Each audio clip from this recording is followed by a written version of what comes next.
we will leave the Q&A for a bit, because then I would like to call the second speaker, Sujitra Jayaseelan, the head of VIJAYARATNAM Foundation. Thank you, David. Very good afternoon or very good morning to all of you. Okay, I represent the QI group of companies in Malaysia, and I'm here to talk to you about our foundation, which is our corporate foundation. It's called the VIJAYARATNAM Foundation.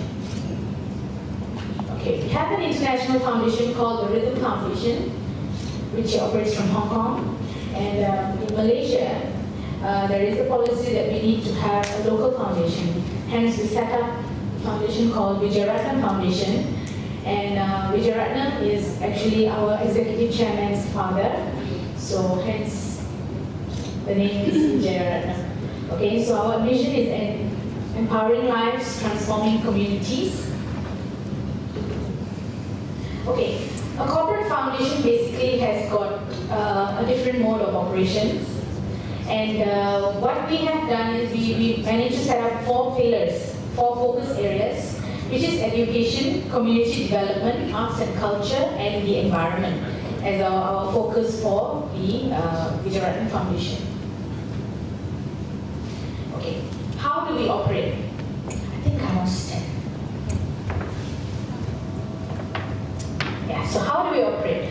We have 3 modes of operation. 1, developing and implementing our own projects. We develop and implement our own projects. We also give out grants to civil societies and NGOs which fulfill our criteria, which is enhancing human capital and capacity building. And we also do staff engagement.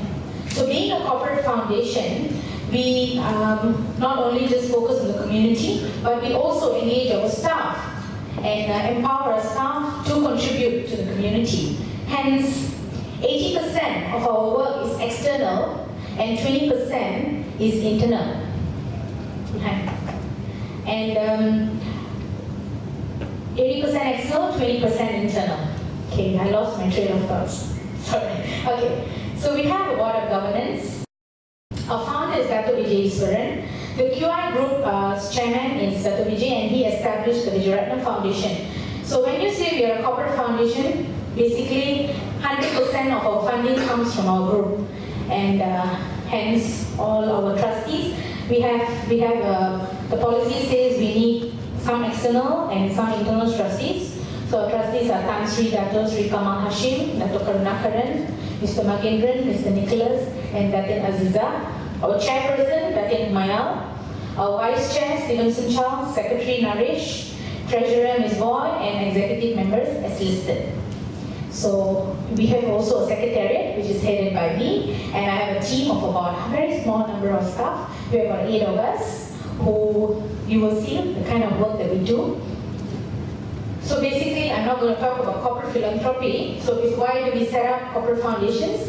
Because companies, if you are listed, then it's almost compulsory to do CSR. If you're not listed, it is up to you. So we decided that we wanted a foundation. When we do a philanthropy, it basically talks about people. So the corporate foundation is about contributing to the people and to the areas where we think it's needed, help is needed. Alright, so there is basically 3 roles that I think, it's just an opinion, where a corporate foundation functions. Number 1, corporate foundations not just serve the need of the company, which is of course their goal to give back to the community, but we also need to champion social issues in the community. So if every corporate foundation picks a particular pillar or a particular issue, then you can be champions of that particular social issue in the community. For instance, Khazanah is a company. Nora, am I right? Nora? Yeah. Khazanah is a company, right? Yes. Okay. So Khazanah has chosen education as their core social issue. So just like that. So I will show you in a while what we have chosen. Secondly, I think corporate foundations should provide grants to NGOs because non-governmental organizations need money to operate.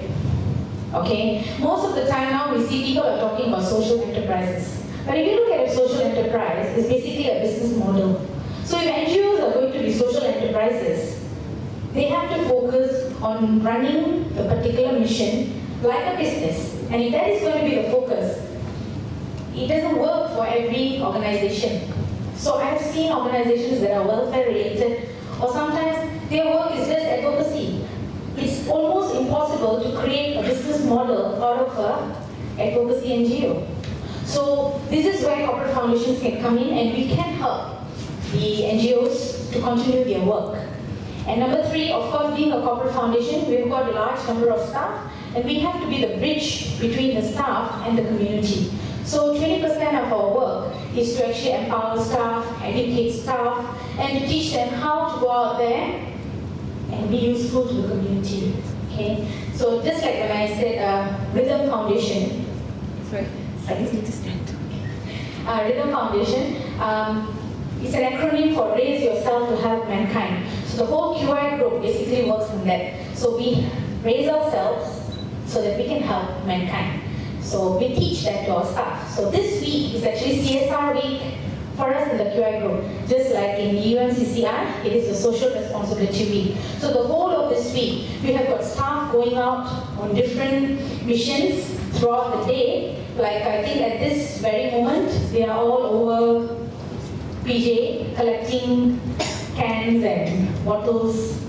I don't know how they're doing, I'll only know when I get back. So every day for the last 4 days, and tomorrow we are concluding, so we take them out. But this is only just one of the initiatives that we do throughout the year. Okay, so we have challenges. We have many challenges actually. Number one, we need more skilled human resource. We realize that foundations, most of the time, are headed by corporate figures, which is very good because they are very technical, they are very focused, but we feel that there needs to be education on managing a foundation, which we don't have so much in our country. For instance, we should have degrees in corporate social responsibility. There are very minimum. We need more people. We need people who have a tact between philanthropy and business. We need that good blend. You cannot just think like an accountant when you're sitting in a foundation and doing your finance. So when my finance exec is sitting there, I always tell her, you need to know the difference between you sitting in this organization and sitting in the finance department. So when you make a statement, you think in the interest of the community. So we need this kind of human resource, and this can only come with education, which we really, really need in this country. Number two, pressure to align philanthropy to business. Sometimes large companies, they don't have foundations, they have a CSR department. So when you have a CSR department, they always want to rationalize their giving. Do we have vested interest in this area? Our market is very small. So you know what? Don't give. Look for that area. That area has got more people, more customers, so let's focus. Well, it is my humble opinion that shouldn't be the way how giving is done. I think needs analysis should be done not based on business, but on the needs of the community.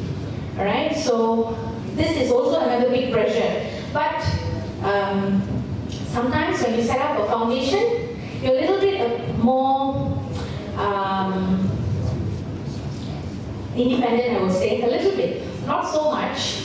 I will quote you why I'm saying this later in one of the projects why we had an internal issue. I want to discuss this because these are issues that happen in corporate foundations. Number three, measurement and return on investment. Measurement and return on investment, yeah. This is also another business issue. They are always asking for ROI. It is quite difficult to find ROI when you do philanthropy, especially when you're in a foundation. All you can do is ROI, social return on investment. Little bit, you can see what kind of social returns. Very difficult, you can ask Jeffrey if he's here. Yeah, very difficult to measure social return. Okay, I always tell, I lost one job interview. Not lost interview, I mean, I didn't get that job because when they asked me, so how do you measure your ROI? I said, I think it's only good karma, you know. There's nothing much you can measure. And I know it sounds very mundane, but ladies and gentlemen, we are in the business of philanthropy. You know, foundations are only about people, are only about its philanthropy. CSR has got 3 P's: the people, the planet, and the profits. The company, let them worry about the profits and let them also do their business so that they can have a sustainable planet. But when you set up a foundation, a corporate that sets up a foundation, your focus should be 100% the people. Okay? So, doesn't matter, I still ended up in another job, right? Number 4. Collaboration for greater impact is so difficult. It's wonderful what Pintar has done.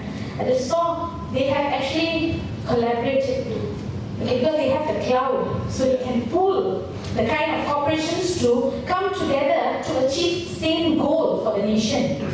Right? But it is so difficult for private foundations or corporate foundations, just ABC corporate foundation, to get this kind of same kind of impact, because everybody wants a limelight, which is very good. It's alright. But it's okay, but we can collaboratively get the limelight on a certain issue. So I think Malaysian corporate foundations or corporations should actually collaborate. I think Pintar model is great. I will be also talking to you all later. Okay, so we should collaborate on a certain issue if the issue is in line with what your mission is. Alright, and the final one, almost no platform with guidance. Absolutely zero. Okay, whatever we get, we have to refer to the West. Council on Corporate Foundations, then you get some kind of guideline, some kind of issue. ROC, if you know, corporate foundations, YAYASAN is registered under Registrar of Companies. Right? Of course, limited by guarantee, not shareholders, not shares, limited by guarantee. There's no guidance. There's only guidance on how to set up, how to run, how to manage. Do it yourself. Alright? So this is one of the things that I found was very, very good. If you are in a corporate foundation, this is some things that you can follow. Practitioner's Guide to Leading Corporate Philanthropy by Council of Foundations. It's good. There's a lot to read. I'm not going to go through it. You can actually Google this by Council of Foundations. Okay. Now I'm going to talk to you about some of the projects that we do, and then I will also tell you the challenges that